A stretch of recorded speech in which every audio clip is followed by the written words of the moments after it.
تو ہم کیوں نہ اپنے نبی کا ذکر عام کریں، ہم کیوں نہ حضور کے عشق کی بات کریں۔ وہ نبی صلی اللہ تعالی وسلم جن پہ درود پڑھتے ہیں نماز میں بھی، وہ نبی اکرم صلی اللہ علیہ وسلم جن کا ذکر اذان و اقامت کے اندر بھی ہے، وہ نبی صلی اللہ علیہ وسلم جن کا ذکر قرآن کے ہر پارے ہر صفحے کے اندر ملتا ہے، اور قرآن پورا جب لفظ قرآن آتا ہے تو پھر شان مصطفیٰ سامنے آ جاتی ہے، کیونکہ جب بھی قرآن کا ذکر ہوتا ہے تو پھر صاحب قرآن کی بات ہوتی ہے۔ تو ہم اس صاحب قرآن کی بات کرنے کے لیے یہاں پہ اکٹھے ہیں، اور اس وقت نوجوانوں کے اندر یہ عشق کی بات کو پھیلانا ہوگا۔ اس دنیاوی عشق سے وہ باز ہو جائیں گے، جسے یہ چنگاری مل گئی، یہ عشق مل گیا، یہ محبت مل گئی، یہ سوز و گداز مل گیا، یہ تڑپنا مل گیا، تو پھر اپنے بستر پہ چین نہیں آئے گا جب تک رات کم از کم 100 بار درود شریف نہیں پڑھ سکے گا۔ اور درود پڑھتا پڑھتا جب اسے نیند آئے گی، اور اس نیند کی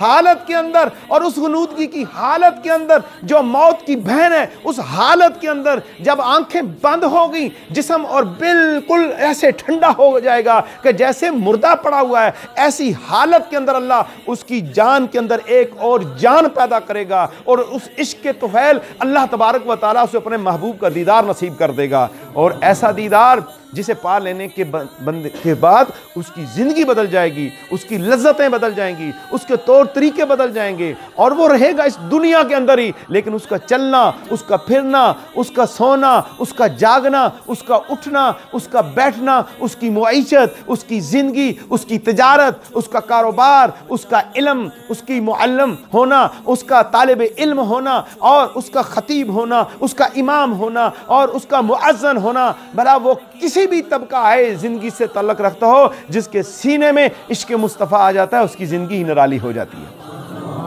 بس اسی کو پھیلانا ہے، اس عشق کی بات کو ہم نے پھیلانا ہے، آپ نے پھیلانا ہے، ہمارے بچوں نے، نوجوانوں نے اس کام کو آگے لے کے جانا ہے۔ میں آپ کو بتاؤں، اس راہ میں جب چلتے ہیں تو پھر مشکلیں بھی آئیں گی، تکلیفیں بھی آئیں گی، امتحانات بھی ہوتے ہیں، پھر دکھ درد کی باتیں بھی ہوتی ہیں، لیکن گھبرانا نہیں۔ جتنا مقام بلند ہوتا جائے گا تو آزمائشیں بھی بڑھیں گی، لیکن اللہ تبارک و تعالیٰ آزمائشوں میں ہمیں نہ ڈالے۔ اللہ اپنے فضل و کرم کے ساتھ اپنے محبوب کے وسیلہ سے ہم سے وہ کام لے جو کام ہم کر سکتے ہیں۔ مالک ہم سے وہ کام لے لے جس کام سے تو راضی ہو جائے، وہ کام لے لے جس کام سے تیرا نبی راضی ہو جائے، وہ کام لے لے اس کام کو مکمل کرنے کے بعد جب تیری بارگاہ میں آئیں تو ہمیں شرمندگی نہ ہو، اور اس کام کو مکمل کرنے کے بعد جب ہم قبر میں جائیں مصطفیٰ کریم کا چہرہ والضحیٰ دیکھیں تو شرمندگی نہ ہو۔ اقبال مبارک ہو، اقبال مبارک ہو، پیغام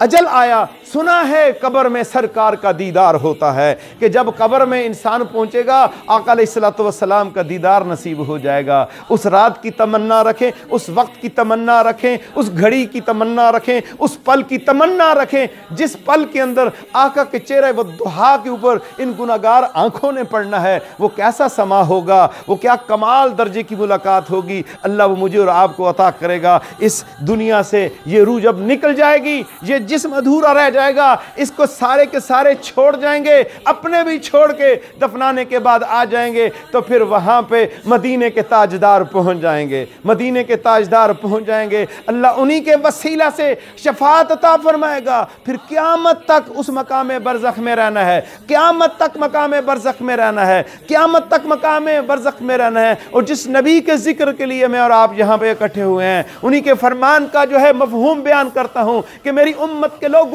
گناہ لے کے قبر میں آئیں گے اور گناہگار ہوں گے، لیکن جب قبروں سے اٹھائے جائیں گے وہ پاک و صاف ہو کے اٹھیں گے۔ تو کتنے رحیم و کریم نبی کا ذکر مجھے اور آپ کو نصیب ہوا،